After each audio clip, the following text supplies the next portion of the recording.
In this video here, we're going to be looking at putting our knowledge into action, and I'm going to be asking you to do some work yourself. So what we're going to be doing is I'm going to be giving you a series of questions. And as I said, we're going to be looking at putting your knowledge into action.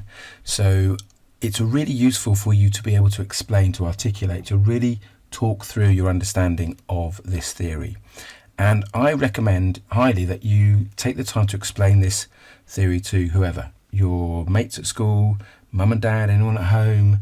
Stand in front of the mirror and describe it to yourself. The more that you can do that, the more you can articulate these theories, particularly this one, the better your understanding will be of it. So with that in mind, just a little exercise here. I'm going to give you some questions, and then once I've given you the questions, pause the video and then I will give you the explanation. But really do challenge yourself. Take the time to listen to the question, read the question, and then pause and talk it through to yourself. Speak it out loud. That might be useful for you just to really articulate your understanding of this learning theory. So here we go. First question. What are the 4 stages involved in this theory? Pause the video now and have a go. The 4 stages involved in this theory are attention, retention, motor reproduction, and motivation. And as I said right at the beginning of this section, you need to include all 4 of those, and you need to be able to give an explanation, describe what's happening with a practical example to show full understanding of this particular theory. Next question then. Why is it important to get the learner's attention? Again, pause the video, have a think, speak out loud, and then come back when you're ready.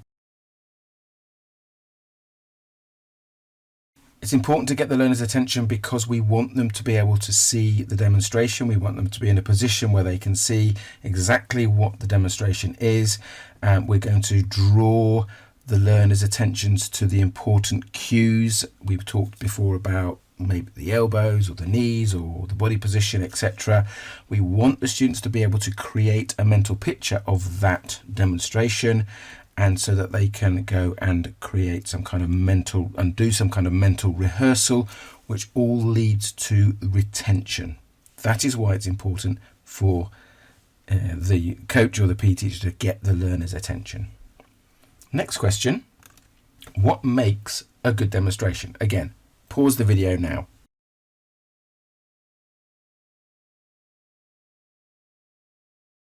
A good demonstration needs to be of high quality, it needs to be accurate, it needs to be attractive to the learner, and it needs to be successful.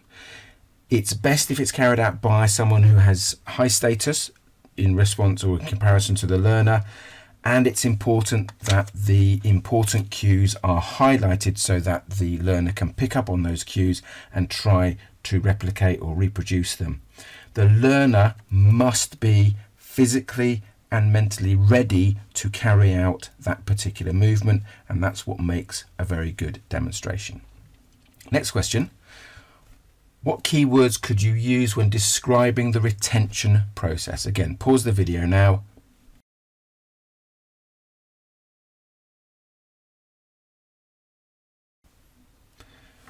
When we're talking about the retention process, I would expect to see as an examiner the concept of the learner remembering the information and trying to create a mental image of that information, of that demonstration, and doing some kind of mental rehearsal so that they are able then to transfer that from the mental image and the mental rehearsal into the physical movement.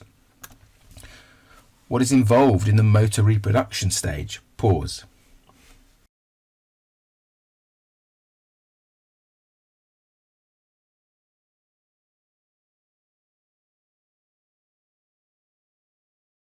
The motor reproduction stage involves the learners going away and physically trying to replicate or repeat or copy the demonstration that they have been observing. And again, it's really, really important that the demonstration that's provided for the individuals, for the learners, that they have the physical and mental ability to actually be able to do that movement. And lastly, what is motivation? 2 questions here. What is motivation, and what can you do as the coach to promote learning? Pause.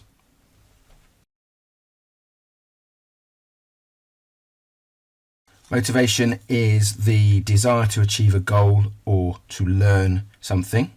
It's important that we focus on the desire to be able to do that. And in terms of what can the coach do, we want to promote learning by giving reinforcement. We want to promote learning by giving praise, positive reinforcement and praise, and which can be general praise like well done, that was a really good movement, or specific, which is identifying or highlighting the things that they particularly did well, such as bending their knees or extending at the elbow. I hope if you're able to do that exercise by pausing the video, you found that useful and that has enhanced your understanding of the observational learning theory.